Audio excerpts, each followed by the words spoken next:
Hello friends, இன்றைக்கி என்னோடய ஸ்டைலில் கொத்து பரோட்டா எப்படி பண்ணுறது அப்படிங்கிறத பார்க்கலாம். ஒரு பேனில் 3 டீஸ்பூன் கிட்ட கடலெண்ணெய், 2 பச்சை மிளகாய் நீளவாக்கில் கட் பண்ணது, ஒரு பெரிய வெங்காயம் குட்டி குட்டியாக சாப் பண்ணது, ஒரு கொத்து கருவேப்பிலை, இது எல்லாத்தையும் சேர்த்து நல்லா சாத்தே பண்ணிக்கிறேன்.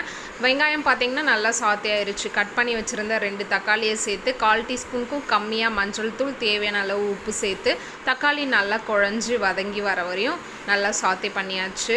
இப்போ இதில் தேவையான அளவு முட்டை சேர்த்துக்கிறேன். நான் பார்த்திங்கன்னா இன்றைக்கி 2 பரோட்டா தான் வந்து எடுத்திருக்கேன். அதனால் 2 முட்டை ஆட் பண்ணிக்கிறேன். உங்களுக்கு தேவையான அளவு முட்டை சேர்த்துக்கோங்க. முட்டை சேர்த்து நல்லா பொடி மாஸ் மாதிரி பண்ணதுக்கப்புறம் பிச்சு வச்சுருக்க பரோட்டாவை சேர்த்து தனி மிளகாய் தூள், தனியாத்தூள், கரம் மசாலா தூள், பெப்பர் தூள், தேவையான அளவு உப்பு சேர்த்து இது எல்லாத்தையும் நல்லா மிக்ஸ் பண்ணி எடுத்திங்கன்னா சூப்பரான நம்மளோட ஹோம் ஸ்டைலில் கொத்து பரோட்டா வந்து ரெடி ஆயிரும். இந்த ரெசிபியை கண்டிப்பாக உங்கள் வீட்டில் ட்ரை பண்ணி பாருங்கள். டேஸ்ட்டு ரொம்பவும் சூப்பராக இருக்கும். இதோட நெக்ஸ்ட் மினி விலாகில் பார்க்கலாம்.